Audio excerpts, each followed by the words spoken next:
On October 30th, 1942, at 10:30 hours, the United States Navy faced a strategic crisis in the South Pacific. Lieutenant Commander Herschel Albert Smith surveyed the fractured flight deck of aircraft carrier USS Enterprise, designated CV-6, while 75 Seabees from naval construction battalions welded steel reinforcement plates across bomb craters. The vessel had sustained critical battle damage 4 days prior during combat operations near the Santa Cruz Islands. Enterprise measured 824 feet in length, with a displacement of 25,000 tons, representing one of America's Yorktown-class fleet carriers. Naval regulations mandated extensive shipyard repairs for vessels with this level of structural compromise. The tactical situation in the Pacific theater had deteriorated to a critical threshold. Carrier USS Lexington, designated CV-2, had been destroyed during the Battle of Coral Sea in May 1942. Carrier USS Yorktown, CV-5, suffered fatal damage at the Battle of Midway in June 1942. Carrier USS Wasp, CV-7, was torpedoed and sunk in September 1942. Carrier USS Hornet, CV-8, had just been destroyed at Santa Cruz on October 26th. Carrier USS Saratoga, CV-3, remained under torpedo damage repairs at Pearl Harbor Naval Shipyard. Enterprise constituted the only operational American fleet carrier in the entire Pacific Ocean, a reality understood by both American and Japanese naval intelligence services. Japanese military propaganda had officially declared Enterprise destroyed on 3 separate occasions between April and October 1942. American counter-propaganda had refuted these claims each time. The repeated pattern Japanese announcements of the carrier's destruction, followed by the vessel's reappearance in subsequent combat operations, led to the unofficial designation, Gray Ghost, among Japanese naval personnel.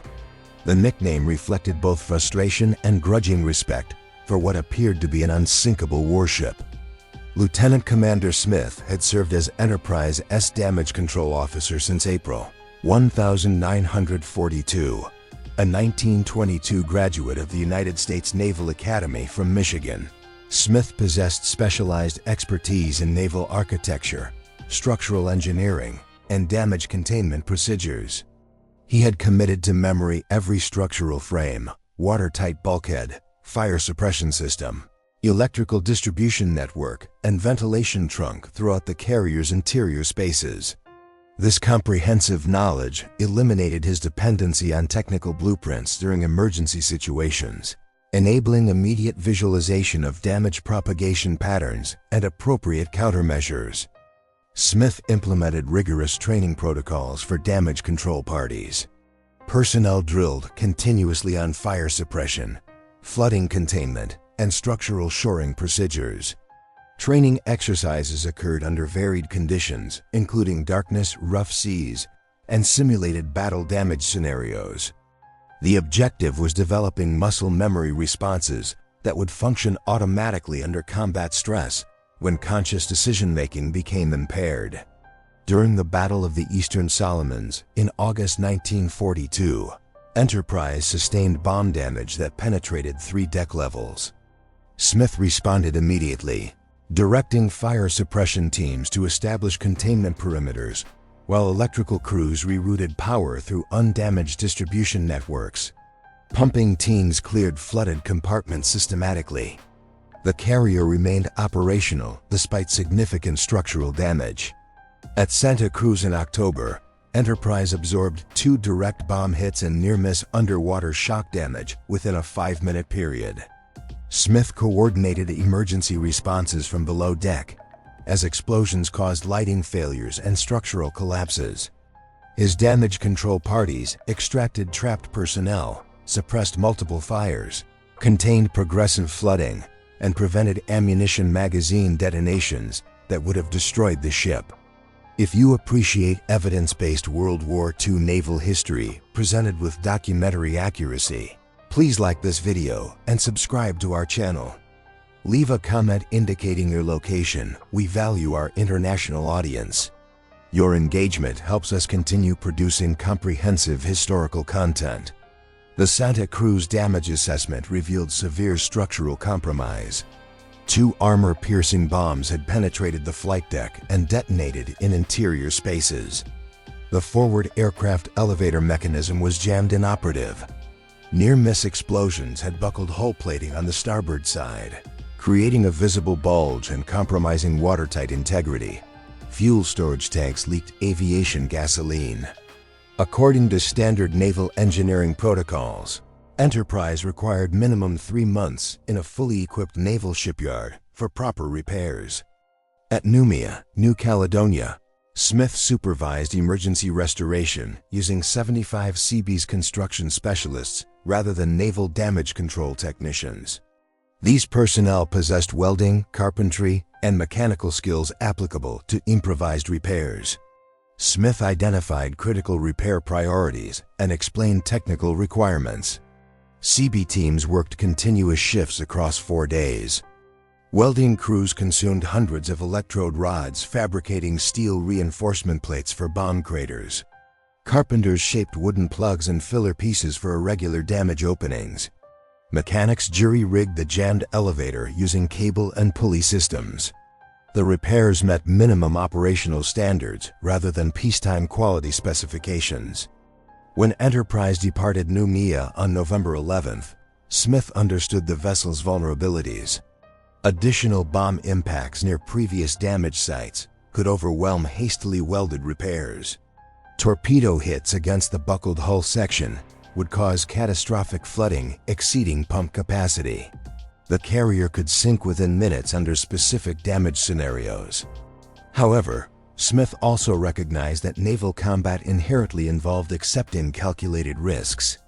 Vessels absorbed damage, personnel became casualties. The critical factor was maintaining trained damage control teams capable of rapid, effective responses during the initial minutes when damage could be contained or would spiral beyond control. By November 1942, American industrial capacity had begun producing warships at unprecedented rates. Naval shipyards launched destroyers, cruisers, and battleships according to accelerated construction schedules. However, aircraft carrier construction required substantially longer timeframes due to complex propulsion systems, aviation fuel storage, ammunition magazines, and flight deck structures. The new Essex-class fleet carriers would not achieve operational status until 1943. The Independence-class light carriers, converted from cruiser hulls, would not deploy until mid-1943. During the critical November 1942 period, Enterprise represented America's sole operational fleet carrier in the Pacific theater. Japanese naval strategy recognized this temporary advantage would not persist indefinitely. American industrial production capacity far exceeded Japanese capabilities. Once American shipyards achieved full mobilization, numerical superiority would shift decisively against Japan. The Imperial Japanese Navy therefore committed to decisive operations aimed at destroying American forces at Guadalcanal before industrial production overwhelmed Japanese capabilities. The Japanese plan for mid-November 1942 involved multiple coordinated elements. Battleships Hiei and Kirishima would conduct night bombardment of Henderson Field on Guadalcanal, destroying American aviation facilities. Cruiser and destroyer forces would escort 11 transport vessels carrying 10,000 Japanese Army troops. Carrier-based aircraft would provide air superiority. The operation aimed to eliminate American resistance and reclaim Guadalcanal for use as a forward air base. American forces faced a desperate strategic situation. United States Marine Corps units holding Henderson Field maintained tenuous control through continuous combat against Japanese ground forces. The Marines required air support, supply deliveries, and reinforcements. Henderson Field's continued operation depended on Enterprise launching aircraft within range of Guadalcanal to engage Japanese naval forces approaching the island. Enterprise departed Noumea Harbor at dawn on November 11, 1942. Carrier's flight deck still vibrated from pneumatic tools as Seabee crews continued repairs while underway. Welding equipment remained active. The prominent bulge in the starboard hull remained visible. Aviation fuel continued seeping from incompletely repaired tank damage. Seabee personnel stayed aboard, conducting repairs during combat operations, an unprecedented arrangement in naval warfare. The carrier's air wing had sustained severe losses at Santa Cruz. Fighter Squadron 10, designated VF-10 and nicknamed the Grim Reapers, had lost approximately half its pilots. Bombing Squadron 10, VB-10, had suffered aircraft and crew losses. Torpedo Squadron 10, VT-10, operated at reduced strength. Despite these losses, the remaining aviators maintained combat capability and operational experience. On November 12, Enterprise launched initial strikes against Japanese naval forces approaching Guadalcanal from approximately 200 nautical miles distance. Aircraft navigated through weather fronts using dead reckoning, calculating position based on airspeed, heading, and time rather than visual landmarks. Pilots located targets in open ocean, conducted attacks, then navigated back to a moving carrier. These operations required exceptional navigational skills and experience. At 09:00 hours on November 12, 1942, Enterprise dive bomber aircraft located Japanese heavy cruiser Kinugasa steaming northwest after completing a night bombardment mission against Henderson Field. The cruiser's commanding officer believed his vessel had escaped American air attacks. This assessment proved incorrect. Douglas SBD, Dauntless dive bombers from Bombing Squadron 10, initiated their attack from 12,000 feet altitude. Kinugasa implemented evasive maneuvers and activated anti-aircraft batteries. However, American dive bomber pilots had trained extensively in precision bombing techniques. Standard doctrine called for dive angles of 70 degrees, release altitude of 1,500 to 2,000 feet, and pull-out altitude of 500 feet. Pilots compensated for target motion, wind drift, and bomb ballistics during the dive. The first bomb struck Kinugasa's forward 13mm anti-aircraft gun mount adjacent to the bridge superstructure at 0936 hours. The explosion ignited aviation gasoline stored in forward compartments. Captain Soa and the executive officer died immediately from the blast. The cruiser developed a port list as fires spread. Near-miss detonations caused underwater shock damage and progressive flooding. A second wave of dive bombers arrived, delivering additional hits that destroyed the cruiser's propulsion and steering systems. Without power or directional control, Kinugasa capsized and sank at 13:45 hours. Approximately 511 crew members died. Enterprise aircraft returned to the carrier, refueled, rearmed, and awaited subsequent mission assignments. Some pilots were 19 years old. Others had accumulated 9 months of continuous combat experience since the war's beginning. All personnel understood additional targets would appear as Japanese naval forces continued approaching Guadalcanal. During the night of November 12 to 13, 1942, American cruisers and destroyers engaged Japanese battleship Hiei and escorting vessels in a close-range surface action. The engagement began at approximately 0130 hours when opposing forces encountered each other at nearly point-blank range in darkness. Searchlights activated. Gunfire commenced. The extremely close engagement range meant some armor-piercing shells passed through targets without detonating because impact fuses had not armed during the short flight time. Hiei, a Congo-class battleship, displaced 36,000 tons and mounted 8 14-inch main battery guns with heavy armor protection. Under normal circumstances, the battleship should have overwhelmed the American force. However, the chaotic night action at close quarters negated many advantages. American destroyers launched torpedo attacks. American cruisers fired 8-inch and 6-inch guns at ranges measured in hundreds of yards. High-A sustained dozens of medium-caliber shell hits. Steering systems suffered damage. Forward main battery turrets became inoperative. Torpedo damage caused flooding in multiple compartments. By dawn on November 13th, High-A was crippled, capable of approximately 8 knots maximum speed, circling northwest of Savo Island. Japanese command should have scuttled the battleship and evacuated the crew. Instead, efforts commenced to save the vessel. Destroyers stood by for crew evacuation if necessary. Tugboats were dispatched from the Shortland Islands. Japanese commanders believed they had time to complete salvage operations before American aircraft could attack. This calculation proved fatally incorrect. At 06:15 hours on November 13th, Enterprise aircraft located High-A 30 nautical miles northwest of Savo Island. The battleship was steaming north at 8 knots, trailing oil, listing 5 degrees to starboard. 3 Japanese destroyers remained as escorts, but could not provide effective air defense. Enterprise launched coordinated strikes beginning at 06:30 hours. 6 Grumman F-4F Wildcat fighters provided combat air patrol. 9 SBD Dauntless dive bombers carried 1,000-pound armor-piercing bombs.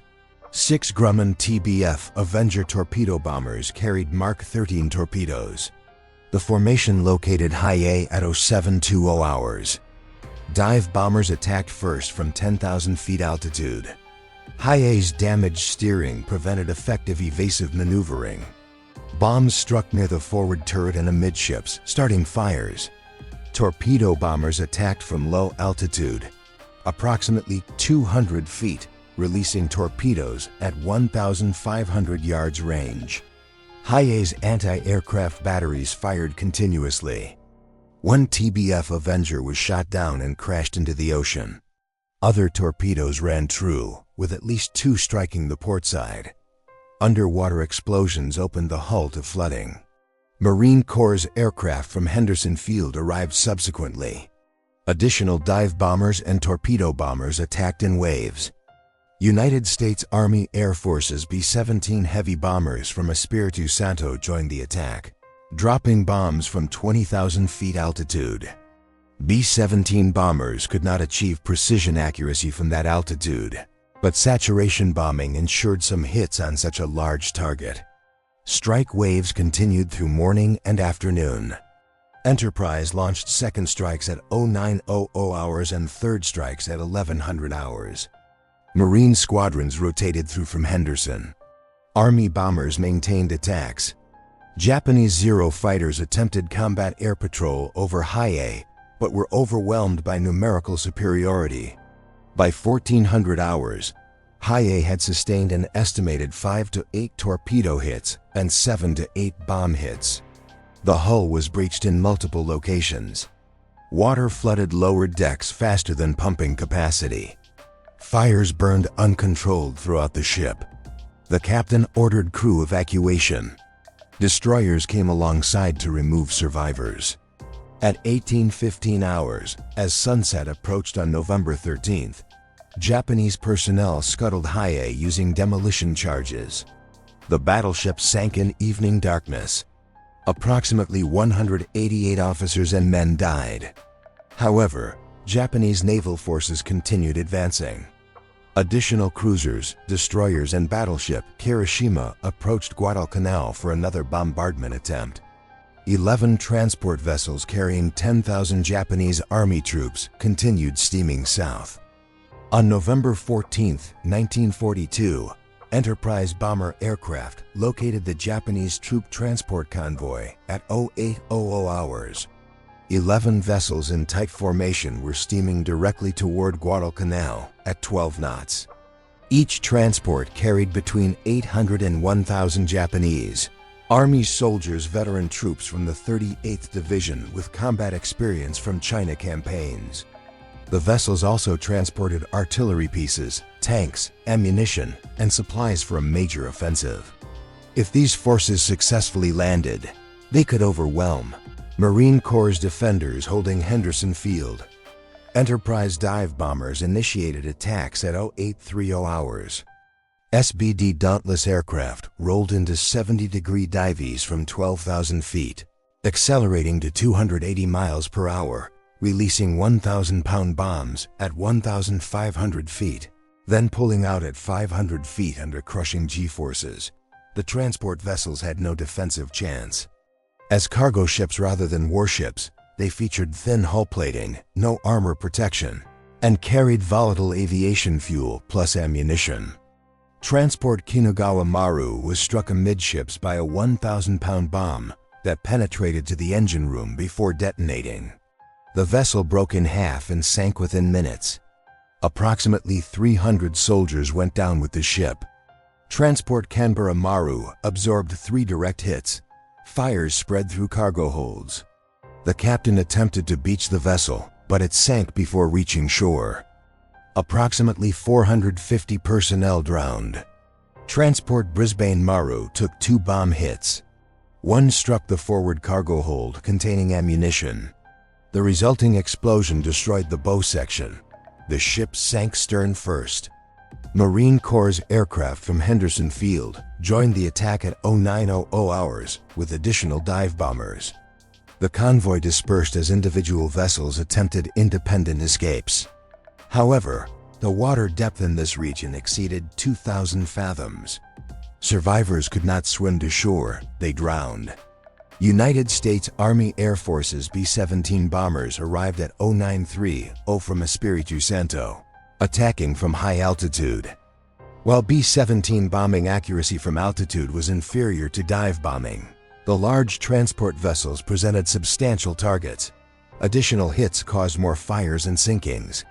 Enterprise launched second strikes at 1,000 hours with fresh crews, more bombs, and additional torpedoes. They found targets still burning from initial attacks and pressed attacks against surviving vessels. The systematic destruction continued through midday. By 1400 hours, 7 of 11 transports had sunk. Arizona Maru, Brisbane Maru, Canberra Maru, Kinugawa Maru, Nagara Maru, Nako Maru, and Shinanogawa Maru. Thousands of Japanese soldiers drowned. Survivors clung to wreckage in the ocean. The remaining 4 transports, all damaged and burning, attempted to reach Guadalcanal to beach themselves. Commanders knew their vessels were doomed, but calculated they could at least land troops before sinking. The 4 surviving transports steamed through darkness with fires visible for miles. They reached Tesafaranga Beach at dawn on November 15th and grounded themselves. Troops jumped into shallow water and waded ashore. However, most had lost equipment. Artillery remained at the ocean bottom. Tanks were destroyed. Ammunition, food, and medical supplies were lost. Of 10,000 soldiers who departed the Shortland Islands, fewer than 2,000 reached shore with weapons. The rest were dead or landed with only their uniforms. During the night of November 14th to 15th, 1942, the final surface action occurred when American battleships Washington and South Dakota with 4 destroyers intercepted Japanese forces attempting Henderson Field bombardment. Battleship Kirishima led 4 cruisers and 9 destroyers south toward Guadalcanal. The night engagement proved devastating. Japanese forces swept aside the American destroyer screen. Battleship South Dakota sustained heavy damage and lost communication systems. When Japanese vessels concentrated fire on South Dakota, they revealed their positions to Battleship Washington. The American battleship engaged Kirishima with 16-inch main battery guns and 5-inch secondary guns at close range. Multiple hits set Kirishima ablaze. Japanese personnel scuttled the battleship after midnight, the second Japanese battleship lost in 3 days. At dawn on November 15th, the Naval Battle of Guadalcanal concluded. Japanese losses included 2 battleships, Hiei and Kirishima, 1 heavy cruiser, Kinugasa, 3 destroyers, and 7 troop transports. American losses totaled 2 light cruisers and 7 destroyers. However, Henderson Field remained secure under Marine Corps' control. Guadalcanal would remain in American hands. Enterprise had participated throughout all 4 days. Captain Osborne Bennett, Hardison transmitted a message to Navy Department on November 16th, praising the emergency repairs accomplished by skilled, well-trained, and enthusiastic personnel that placed the vessel in condition for continued action against enemy forces. The reference was to Lieutenant Commander Smith and the Seabee construction personnel who maintained Enterprise's combat capability when regulations dictated months of shipyard repairs. Vice Admiral William Halsey, Commander South Pacific Area, dispatched official commendation directly to the Seabee detachment expressing appreciation for services rendered in effecting emergency repairs during action against enemy forces, noting the speed and efficiency with which repairs were completed and commending their willingness, zeal, and capability. The strategic significance transcended the tactical details.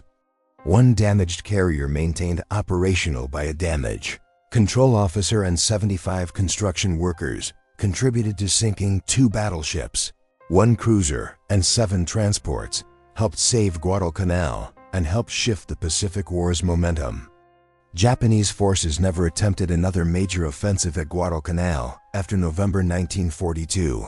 Evacuation of remaining Japanese troops occurred in February 1943. The island became an American forward base for the duration of the war. The entire strategic outcome hinged on those 4 days when Enterprise fought while simultaneously under repair. This was not the first occasion Enterprise defied destruction predictions. The carrier had been scheduled to return to Pearl Harbor on December 7, 1941. Adverse weather conditions delayed the task force. Enterprise arrived December 8 to find Pearl Harbor devastated. Enterprise aircraft had actually overflown Pearl Harbor during the Japanese attack. 7 SBD Dauntless dive bombers were shot down by Japanese fighters and American anti-aircraft fire. 8 aircrew died. 2 sustained wounds. Enterprise became the only American fleet carrier to have personnel at Pearl Harbor during the attack. On December 10, 1941, Enterprise aircraft located and sank Japanese submarine I-70, the first Japanese warship sunk by American forces after war declaration. Enterprise drew first blood in the Pacific War. On February 1, 1942, the Enterprise Task Force conducted raids against Japanese installations at Kwajalein, Watch, and Malolap in the Marshall Islands. American forces sank 3 vessels, damaged 8 more, and destroyed numerous aircraft and ground installations. Japanese bombers counterattacked. Enterprise maneuvered at high speed. All bombs missed. The carrier escaped with minor damage. On April 18, 1942, Enterprise escorted carrier Hornet during the Doolittle raid, while 16 Army Air Force's B-25 medium bombers launched from Hornet to bomb Tokyo. Enterprise fighters flew combat air patrol and attacked Japanese picket vessels that detected the task force.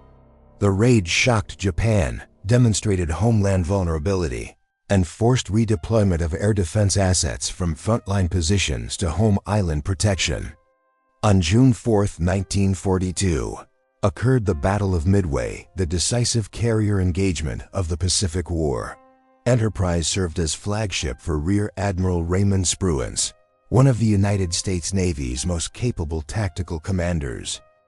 Spruance understood that aircraft carriers were fragile platforms where timing determined outcomes and single mistakes could lose battles and potentially wars. The Japanese operational plan called for occupying Midway Atoll, drawing out American carriers, then destroying them with overwhelming force. Admiral Isoroku Yamamoto commanded the combined fleet, 4 carriers in the strike force, 2 additional carriers with the occupation force, and 7 battleships including flagship Yamato, the most powerful battleship ever constructed. Japanese forces possessed numerical superiority in ships, aircraft, and experienced pilots. They anticipated decisive victory. However, American cryptanalysts had broken Japanese naval codes. Admiral Chester Nimitz knew the attack was imminent. He positioned Enterprise, Yorktown, and Hornet northeast of Midway, beyond Japanese search radius, waiting to ambush the strike force. Battle commenced at 0630 when Japanese carriers launched 108 aircraft to attack Midway. The island's defenders launched everything available to intercept: Army Air Force's B-17 bombers, Marine Corps' fighters, dive bombers, and torpedo planes. All attacked Japanese carriers in uncoordinated strikes. None scored hits. Japanese forces shot down most Marine aircraft. The carriers appeared invincible. At 0705 hours, American carriers launched strikes. Enterprise dispatched 33 dive bombers, 14 torpedo planes, and 10 fighters. Yorktown launched 17 dive bombers, 12 torpedo planes, and 6 fighters. Hornet launched 35 dive bombers, 15 torpedo planes, and 10 fighters over 150 American aircraft proceeding southwest to locate 4 Japanese carriers. Coordination broke down immediately. Squadrons became separated. Navigation proved difficult across vast ocean expanses. Some squadrons flew incorrect headings and never located enemy forces. Hornet's fighters and dive bombers missed the carriers entirely, ran low on fuel, and either ditched or returned to the carrier. Enterprise's Torpedo Squadron 6, led by Lieutenant Commander Eugene Lindsay, located Japanese carriers first at 0920 hours. 15 Douglas TBD, Devastator torpedo bombers, slow, obsolete, vulnerable aircraft attacked without fighter escort and without dive bombers to split Japanese defenses. Japanese Zero fighters swarmed them. Anti-aircraft fire filled the sky. The torpedo bombers pressed attacks at wave-top altitude, dropping torpedoes at point-blank range. 13 of 15 were shot down. Lindsay was killed. Lieutenant Junior Grade George Gay became the sole survivor from his aircraft, clinging to a seat cushion in the ocean, witnessing the subsequent battle. Yorktown's Torpedo Squadron 3 attacked next with 12 Devastators. 10 were shot down. Then Hornet's Torpedo Squadron 8 with 15 aircraft, 14 shot down. Of 41 torpedo planes that attacked, 35 were destroyed with 0 hits on any Japanese carrier. The torpedo attacks appeared to have accomplished nothing except waste American lives. However, those torpedo attacks had drawn Japanese combat air patrol to sea level. 0 fighters were chasing torpedo planes rather than monitoring altitude. At that precise moment, 0925 hours, Enterprise dive bombers arrived at altitude. Lieutenant Commander Wade McCliskey commanded Bombing Squadron 6 and Scouting Squadron 633 Dauntless dive bombers total. He had launched at 0706 hours, flown southwest on expected intercept course. At 0820, he reached the position where Japanese carriers should have been located. They were not there. McCliskey made a decision that changed the war's course. Instead of returning to Enterprise when fuel ran low, he expanded his search. He flew northwest, then northeast, searching, calculating that his aircraft might lack sufficient fuel to return if he guessed incorrectly. At 0955 hours, one of McCliskey's pilots spotted a lone Japanese destroyer steaming northeast at high speed. McCliskey recognized the significance. The destroyer was racing to rejoin the carrier fleet. He turned to follow. 5 minutes later at 1000 hours, he saw them. 4 Japanese carriers in formation. Akagi, Kaga, Soryu, and Hiryu. Flight decks crowded with aircraft being refueled and rearmed. Bombs and torpedoes scattered on decks. Aviation fuel hoses running.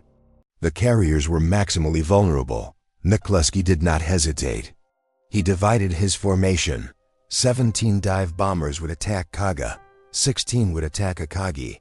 They rolled in from 14,000 feet. Japanese lookouts saw them, but too late. 0 fighters remained at sea level, out of position. Anti-aircraft guns opened fire, but could not track dive bombers descending vertically at 300 miles per hour. Dive bombers screamed down at 70-degree angles. Pilots centered targets in bomb sites, compensated for wind, released at 1,500 feet, pulled out at 500 feet under crushing G-forces. The bombs struck home. Kaga absorbed 4 direct hits. One bomb penetrated the flight deck, exploded in the hangar deck among rearming aircraft. The explosion ignited aviation fuel and munitions. Fires spread instantly. Another bomb struck near the island's superstructure, killing the captain and most bridge crew. Additional bombs hit the flight deck, starting more fires. Within minutes, Kaga was an inferno. The crew fought fires, but damage was catastrophic. She burned for hours before being abandoned and scuttled. Akagi took only one hit but sufficient. Lieutenant Richard Best, leading the three-plane section, placed his 1,000-pound bomb through the flight deck amidships. The bomb exploded among aircraft being rearmed on the hangar deck. Secondary explosions from munitions and fuel transformed the hangar into a fireball. Flames spread through the ship. Akagi's damage control could not contain it. By afternoon, the strike force flagship Admiral Kiichi Nagumo's carrier was abandoned. She burned through the night and was scuttled at dawn. Simultaneously as McCluskey's bombers struck Akagi and Kaga, Yorktown's dive bombers attacked Soryu. 3 hits in rapid succession. All 3 bombs exploded among rearming aircraft. Soryu became engulfed in flames within minutes. She sank at 19:13 hours that evening. In 5 minutes, 3 of 4 Japanese carriers were mortally wounded. However, battle was not concluded. Hiryu, the 4th carrier, was separated from the others and had not been attacked. At noon, Hiryu launched her remaining aircraft against American carriers. They found Yorktown first, struck her with bombs and torpedoes. Yorktown went dead in the water. Enterprise had to finish Hiryu. At 15:30 hours, Enterprise launched 24 dive bombers. They located Hiryu at 17:05 hours. They rolled in. 4 bombs struck, all on the flight deck. Fires ignited immediately. Hiryu fought for survival, but damage was excessive. She was scuttled the following morning. 4 Japanese carriers destroyed. The elite of the Japanese carrier force, the pilots who attacked Pearl Harbor, all gone. American losses were Yorktown and destroyer Hammond, sunk by submarine. Enterprise and Hornet survived undamaged. The battle constituted the Pacific War's turning point. Enterprise dive bombers, led by McCluskey's decision to expand his search and follow 1 destroyer, had made the decisive difference. On August 24, 1942, occurred the Battle of the Eastern Solomons. Enterprise repelled massive Japanese air attacks while her aircraft sank light carrier Ruyo. 3 direct bomb hits and 4 near misses struck Enterprise. 74 personnel killed, 95 wounded. Serious damage to flight deck and hull structures. However, damage control teams patched holes. Enterprise steamed to Pearl Harbor under her own power. Repairs required 5 weeks. She returned to combat operations by mid-October. On October 26, 1942, came the Battle of the Santa Cruz Islands. 2 additional bomb hits. 44 more killed, 75 wounded. Hornet was sunk. Enterprise became the last carrier standing. By the end of 1942, Enterprise had participated in 5 of 6 major carrier battles in the Pacific. The only battle she missed was Coral Sea, only because she arrived too late. She had absorbed bomb hits 5 times, lost nearly 200 killed, then declared sunk by Japanese propaganda 3 times, and continued fighting. The nickname Grey Ghost was perfectly appropriate. Japanese forces could not understand how this vessel kept appearing in battles after they claimed to have destroyed her. Japanese intelligence reports became confused and contradictory.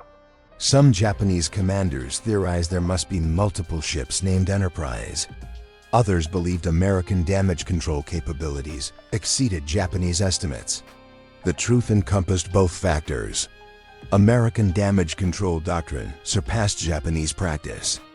American carriers featured superior compartmentalization, better fire suppression systems, and better trained repair crews.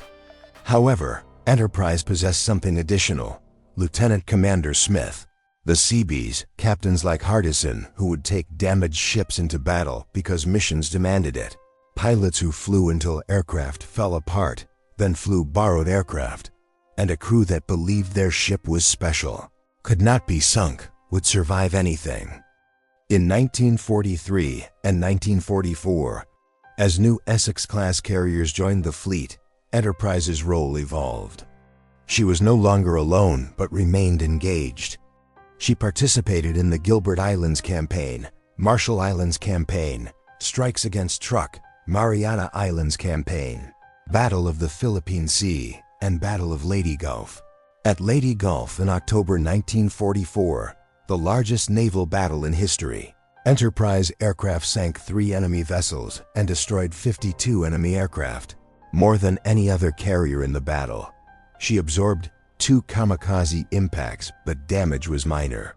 Enterprise had fought in so many battles that even kamikaze crashes barely affected operations. In late 1944, Enterprise pioneered night carrier operations, becoming the first carrier equipped and trained for round-the-clock air operations. Her night fighters protected the fleet from Japanese night attacks. Her night bombers struck Japanese bases in darkness. The concept proved so successful that the Navy created dedicated night carrier air groups. In February 1945, Enterprise supported the Iwo Jima invasion. Her aircraft flew continuously over the island for 174 hours of uninterrupted air operations. No other carrier in history matched that endurance record. In March 1945, Enterprise participated in strikes against Japanese home islands. Her aircraft bombed Tokyo, Kobe, and Nagoya. She sustained minor bomb damage on March 18th, but continued operations. On April 11, 1945, off Okinawa, a kamikaze struck the forward flight deck. 14 killed, 34 wounded. The forward elevator was damaged again, just like at Santa Cruz.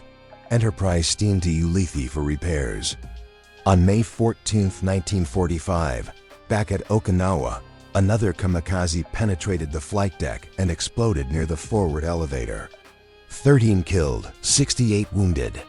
The explosion blew holes through multiple decks. Fires raged, but damage control teams contained the damage. Enterprise survived. This was her final wound of World War II. Damage was severe enough that repairs extended until late August. By the time Enterprise returned to the Pacific, Japan had surrendered. She missed the surrender ceremony in Tokyo Bay. After 7 years of service and 20 major battles, Enterprise was in a repair facility when the war concluded. Enterprise's final combat record was staggering.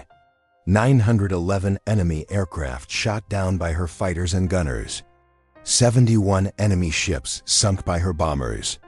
192 additional enemy ships damaged or destroyed. She steamed over 275,000 nautical miles in wartime operations. She participated in 18 of 22 major carrier actions in the Pacific, more than any other American warship. Enterprise earned 20 battle stars, 3 more than any other United States warship in World War II. She received the Presidential Unit Citation. She received the Navy Unit Commendation. She was the only carrier to receive both awards. On November 23, 1945, at Southampton, England, British Admiral Tovey presented Enterprise with the Admiralty Pennant, the first time in over 400 years. This honor had been awarded to a foreign warship. Secretary of the Navy James Forrestal called Enterprise the one vessel that most nearly symbolizes the history of the United States Navy in World War II. However, when the war ended, America forgot. Enterprise was decommissioned on February 17, 1947. Plans to preserve her as a memorial were announced. Fundraising began, but money never materialized. The ship remained in reserve for years. In 1949, plans to establish a permanent memorial in New York were suspended.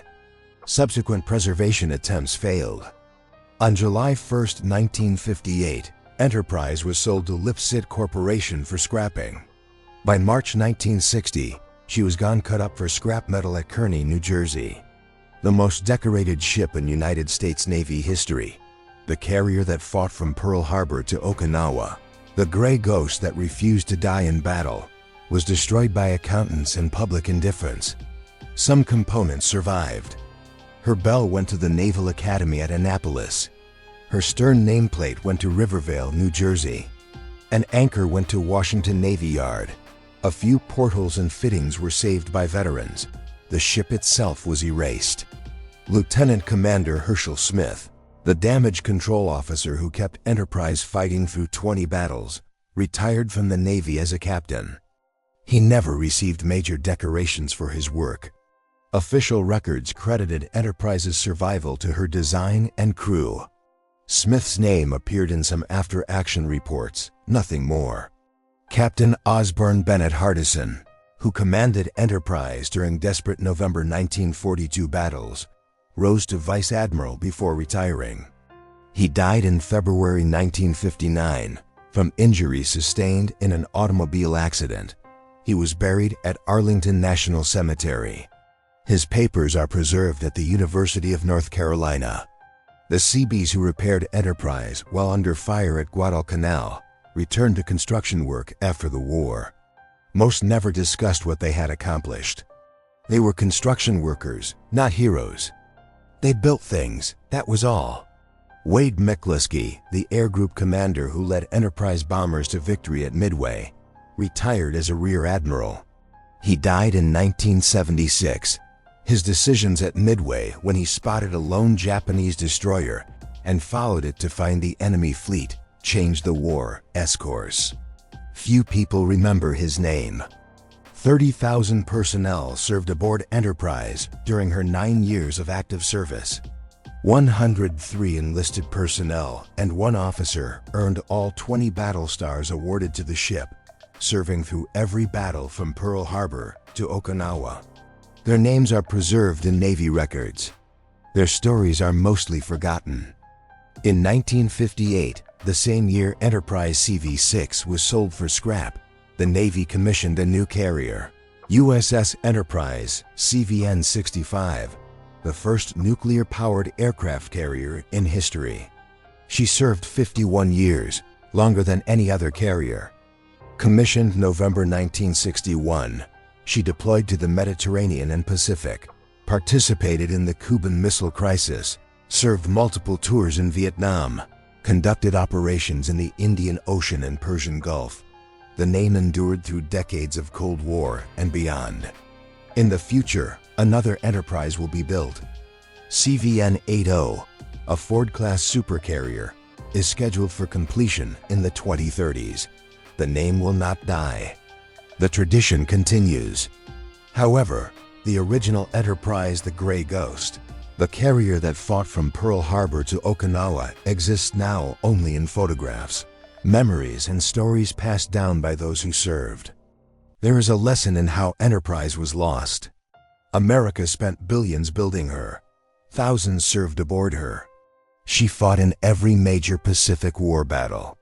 She earned more decorations than any other ship. She symbolized American naval power at its finest moment. When the war ended, she was scrapped because no one wanted to pay for preservation. The failure to save Enterprise became a catalyst that changed how America preserves military heritage. After her loss, preservation movements gained momentum and support. Veterans groups organized. Fundraising became more professional. Public awareness increased about the importance of saving historic vessels before they disappeared forever. USS Intrepid became a museum in New York. USS Hornet became a museum in California. USS Lexington became a museum in Texas. USS Yorktown became a museum in South Carolina. 4 Essex-class carriers were saved. 1 Midway-class carrier was saved. These ships now educate millions of visitors annually about naval history, sacrifice, and the personnel who served. However, Enterprise, the ship that mattered most, the carrier that earned more battle stars than any other, was gone.